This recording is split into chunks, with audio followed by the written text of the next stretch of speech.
Good evening. It's Alea, and I want to do a little commentary on the video and audio that was put up by Carolyn Myss on the Occupy Wall Street movement. Because out of all the people that have been talking about the Occupy Wall Street movement, she is the only one that has said things that actually make sense to me. And so I just want to sort of elaborate on what I feel about what she said. One of the things that she said was that the media was not giving voice to the Occupy Wall Street people.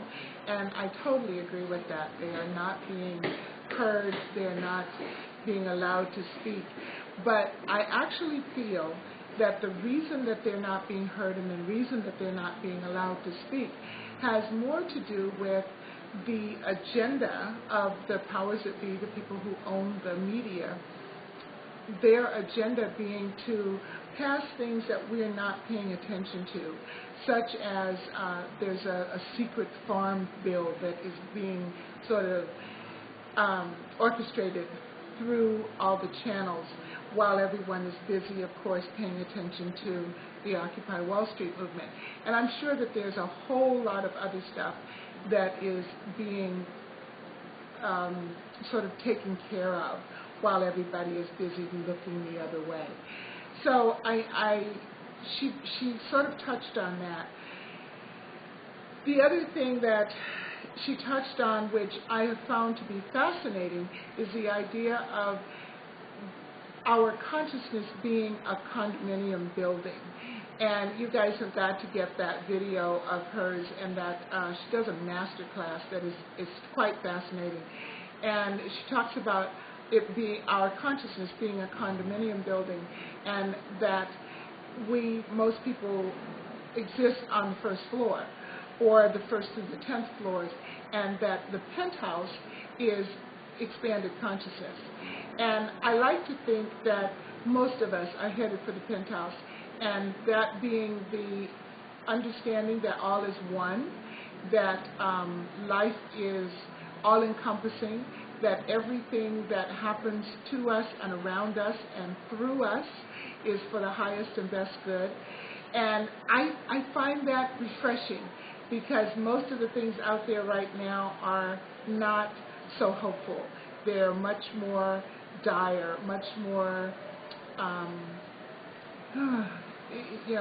they're not looking at the fact that life is unfolding with or without our permission, and that all in all, it's all going to work out for the best. And so many of my friends and acquaintances and whatnot tell me that I look at the world through rose-colored glasses.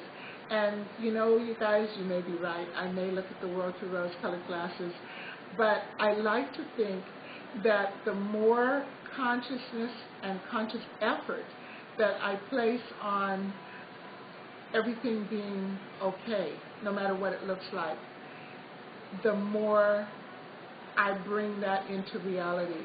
And so it sort of takes that be the change you want to see in the world to a whole nother level, in that you be that change not by, for myself, I would want to be that change not by carrying signs, not by even signing petitions and all of that, but by holding the consciousness of peace, holding the consciousness of plenty, holding the consciousness of creation, and knowing that in holding that consciousness, I bring that into my reality, and the more people who are doing that, they will bring it into their reality, and it becomes a reality.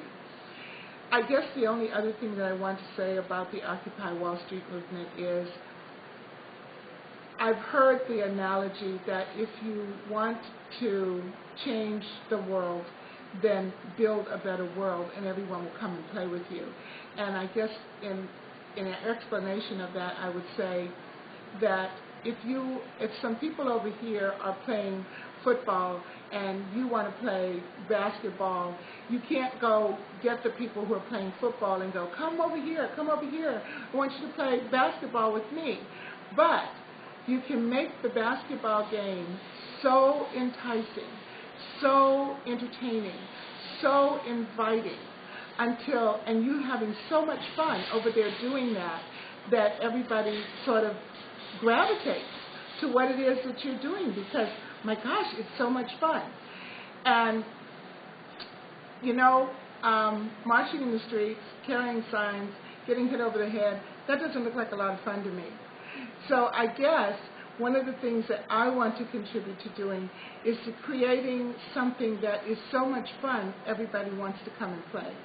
So with that thought in mind, I'm just kind of like, this is happening. But you know, I kind of want to invite everybody to look at creating something, whether it's a potluck or an art event or a music event or any of those things that celebrates small businesses, celebrates oneness, celebrates creativity, celebrates happiness, celebrates joy, celebrates wellness, celebrates health, any of those things that celebrates and uplifts humanity. If we can create those kinds of events, even if it's just 20 people or 10 people or 5 people in our living room, and here at the gallery we're doing the bridging project, and that's on 11/11/11, and we're inviting people to come out and create a painting that sort of emphasizes bringing heaven to earth. But if we can create events, create situations that upplay well-being, then I think that we will create a world that everyone wants to come and play in. Because nobody wants to play in the banker's world. You know, they may have lots of money, but they're not happy.